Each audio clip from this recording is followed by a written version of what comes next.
Bonjour et bienvenue sur cette réflexion sur le naufrage de la vie.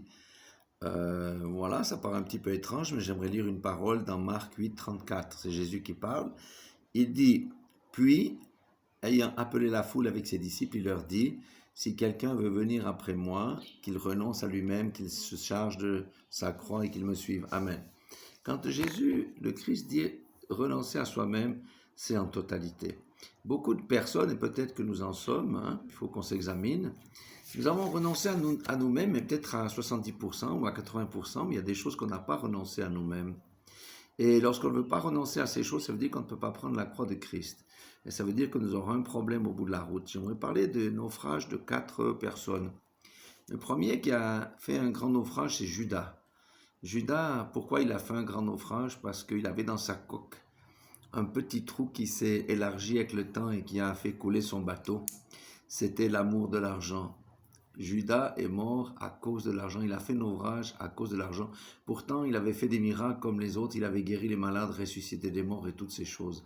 Le deuxième exemple, c'est Samson. Samson, c'était un oint de l'Éternel depuis le ventre de sa mère. C'était un homme à qui Dieu avait donné des dons absolument extraordinaires, mais il a fait naufrage à cause de l'amour du sexe. Alléluia, ça c'est un grand lieu commun. Alléluia. Nous avons aussi Saül qui était un roi, qui avait été élevé dans la position de roi, et lui il a fait naufrage à cause de la jalousie qu'il portait envers David. Ça l'a conduit au suicide.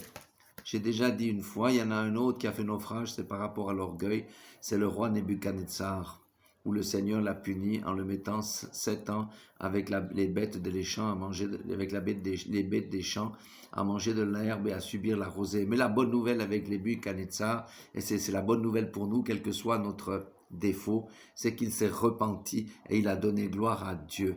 Alléluia. Aussi, que chacun de nous s'examine et voit quel est le défaut potentiel qui peut le faire couler dans sa vie, afin qu'il colmate la brèche dans la coque de son bateau, et qu'il, par la repentance, et le Seigneur va le relever et il ira jusqu'à bon port.